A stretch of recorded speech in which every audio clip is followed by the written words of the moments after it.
அது எப்புட்றா ஒரே நாள்ல 1 கிலோ வெயிட் குறைஞ்சதுன்னு எனக்கு ஒண்ணுமே புரியல. என்னாச்சுன்னு சொல்றேன். சப்ஸ்கிரைப் பண்ணிட்டு வீடியோ ஃபுல்லா பாருங்க. 75 ஹார் சேலஞ்ச்ல இன்னைக்கு டே 53. இன்னைக்கு காலைல எழுந்துக்கவே ரொம்ப லேட் ஆயிடுச்சு. ஸோ அதனால எதையுமே ஷூட் பண்ணல. ஸ்ட்ரெயிட்டா ஜிம்மு கிளம்பிட்டேன். எவ்வளோ அவசரமா இருந்தாலும் இவரை பகச்சிட்டோம்னா வீட்டுக்கு தண்ணி வராது. அதனால ஸ்லோவா அவரை ஃபாலோ பண்ணியே போயிட்டு இருந்தேன். அப்புறம் அவரே பாவம் பார்த்து எனக்கு கொஞ்சம் வழி விட்டாரு. அந்த கேப்ல பூந்து அப்படியே ஜிம்முக்கு வந்துட்டேன். ஜிம்முக்கு வந்து வெயிட் செக் பண்ணி பார்த்தா நேத்து இருந்ததை விட 1 கிலோ கம்மியா காட்டுது. என்னடா இது ஒரு நாள்ல இவ்வளவு வெயிட் லாஸ் ஆகாதுன்னு நினைச்சு இறங்கிட்டு திரும்பி ஏறி நின்னு பார்த்தா இன்னும் கம்மியா காட்டுது. ஆல்ரெடி வந்ததே லேட்டு. ஸோ இதையே பார்த்துட்டு இருந்தா வேலைக்கு ஆகாதுன்னு உள்ள வந்து இன்னைக்கான ஒர்க் அவுட் ஸ்டார்ட் பண்ணிட்டேன். இன்னைக்கு ஃபுல் டேங்கிறதுனால லேட்டையும் பைசப்ஸையும் போட்டு கொஞ்சம் எக்ஸ்ட்ராவா டார்ச்சர் பண்ணிட்டு வீட்டுக்கு கிளம்பிட்டேன். வீட்டுக்கு வந்து இன்னைக்கான மீலே ரெடி பண்ணியாச்சு. பொறுமையா டேஸ்ட் பண்ணி சாப்பிடலாம் நேரம் இல்லாதனால கொஞ்சம் அவசர அவசரமா சாப்பிட்டு ஒர்க்கு கிளம்பிட்டேன். வீட்டுல இருந்து வெளியே வரும்போதே லேட் ஆயிடுச்சு. ஸோ ரோடு டிராஃபிக் இல்லாம இருந்தா கொஞ்சம் சீக்கிரம் போயிடலாமே நினைச்சேன். கரெக்டா ரோடு டிராஃபிக்கா இருக்கு.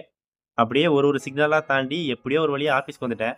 ஒர்க்கு முடிச்சு வீட்டுக்கு வந்து முதல் வேலையா ஓடாம இருந்த ஃபேனை கழட்டிட்டு மொட்டை மாடிலேயே பேலன்ஸ் இருக்க ஸ்டெப்ஸ் கவுண்டிங் கம்ப்ளீட் பண்ணிட்டு கீழே வந்து படிக்க வேண்டிய 10 பேஜஸையும் படிச்சு முடிச்சாச்சு. எப்படியோ ஒரு வழியா இன்னைக்கான சேலஞ்சையும் சக்சஸ்ஃபுல்லா கம்ப்ளீட் பண்ணிட்டேன்.